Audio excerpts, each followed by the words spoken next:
So that was a fun lesson for lesson 2. I like that example, and you guys did a great job with it. So now we're going to move on to another component, and pretty soon we're actually going to start digging into the Magento code. But these concepts are sort of the underpinnings of Magento. So all of these big areas we're discussing, and you could really look into them a lot more on your own.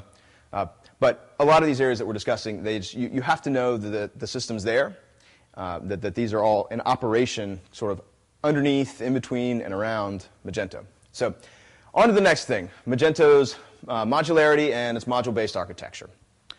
So yeah, we'll be looking at the different modules in Magento, just sort of a brief overview, and as well as really just the module structure, because it's very important to Magento, and I'm sure you've seen it in other systems as well.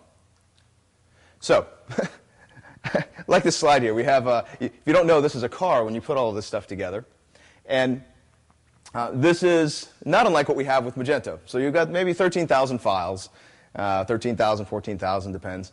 And you have all of them, and when you assemble them together, well, you get this thing that you can drive around in. Yeah, it's the same kind of concept with Magento. So hopefully you understand that this is what we're talking about with modules. Now, what you could do is you could gather like components together, and maybe those things would make part of the car that on its own wouldn't really be useful, but again, they're related in function. Maybe you take the wheels and the axles, etc. You get the idea. So, yeah, ta-da, we get this, instead of a big heap of parts. Sometimes you might feel like this is going on, but hopefully we'll help you get through the code so you can really make sense of all of these disparate files.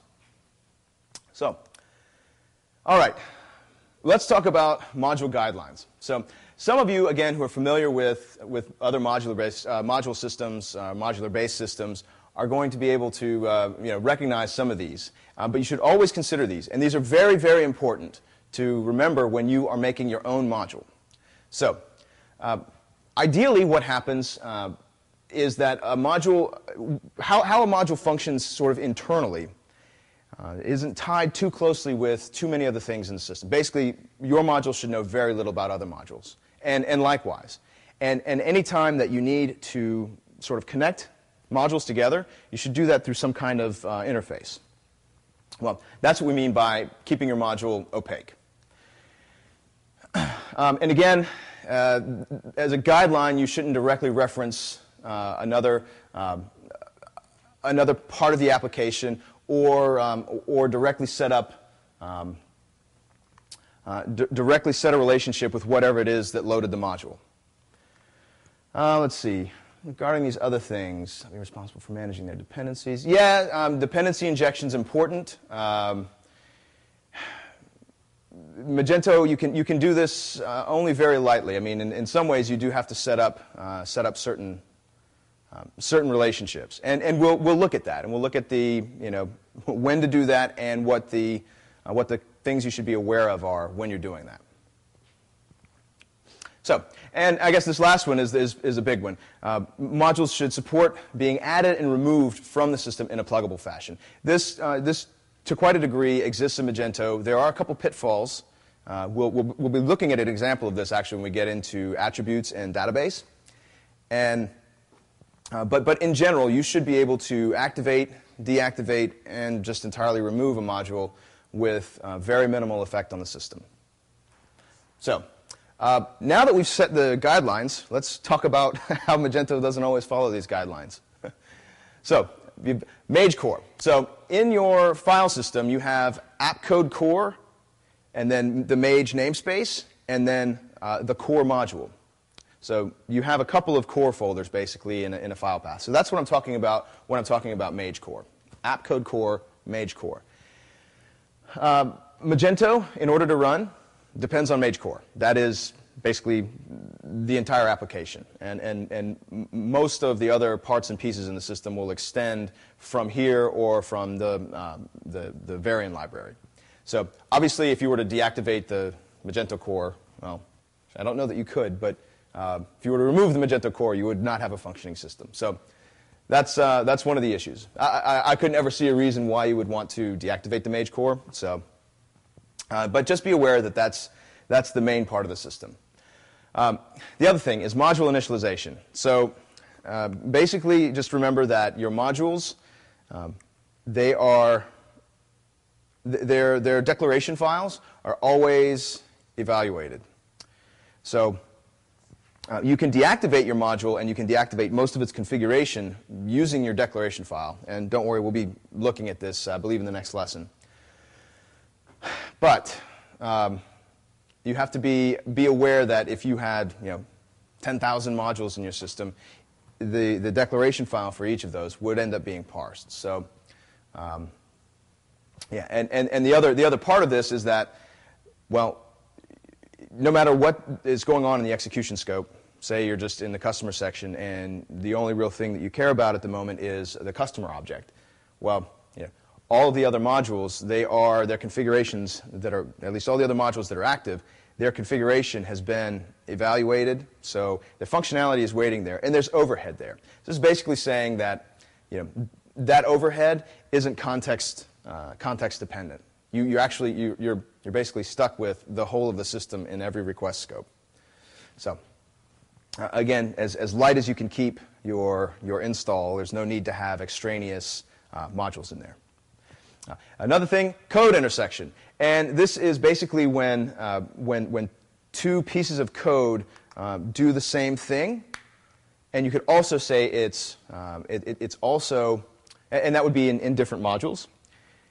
But you could also say that it's when two modules know about each other.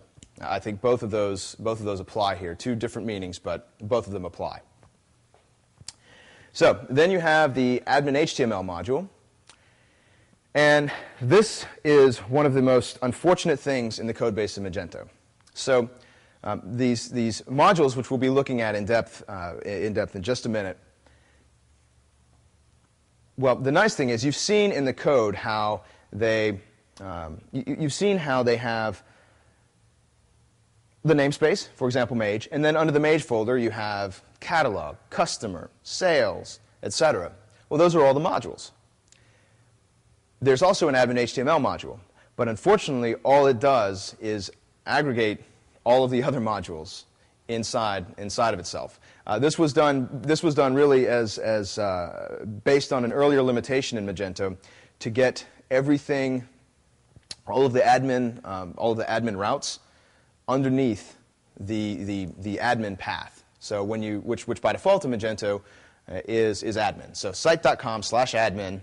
And that's why admin HTML module, in a way, contains all the admin functionality of all of the earlier modules. The cool thing is we can actually get around this now because there was a very simple and elegant fix that allows you to keep your admin HTML files under your module's directory, which is really how it should have been. So this is really unfortunate.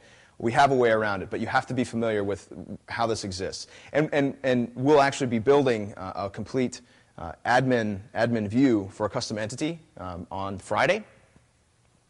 So we'll actually show you what the newer implications, what the new implementations are for this in a module.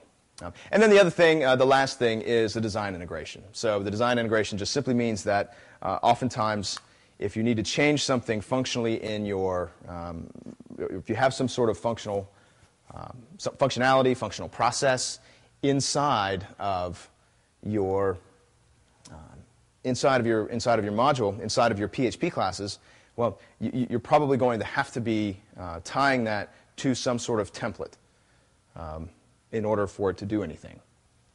So I think this one's a little obvious, but it's another thing to consider. So it's not just enough to change your to change your functionality in your PHP class. You may need to actually structurally change something in a template itself. All right. So any questions? Okay, good. So Zen framework.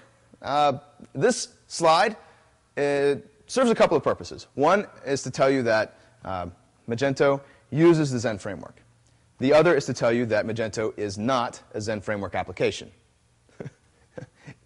Well, it's not a Zen framework MVC application. Magento has its own MVC implementation. It's full stack.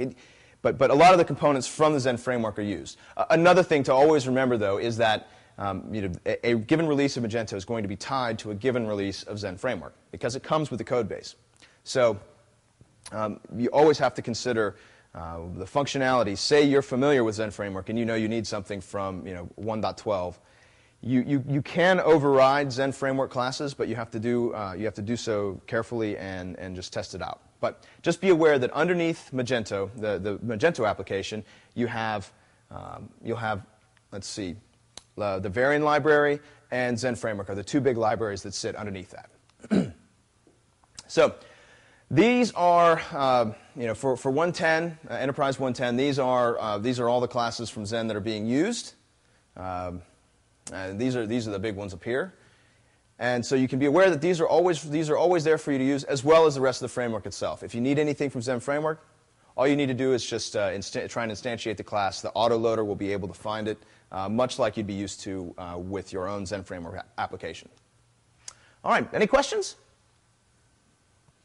Okay, so so hopefully you've come out of this lesson with an awareness of how your modules should be structured, and your basic principles for module development, and certainly the module limitations we're going to see. We're certainly going to see as we go through this, and then be aware, of course, Zen framework is there for you.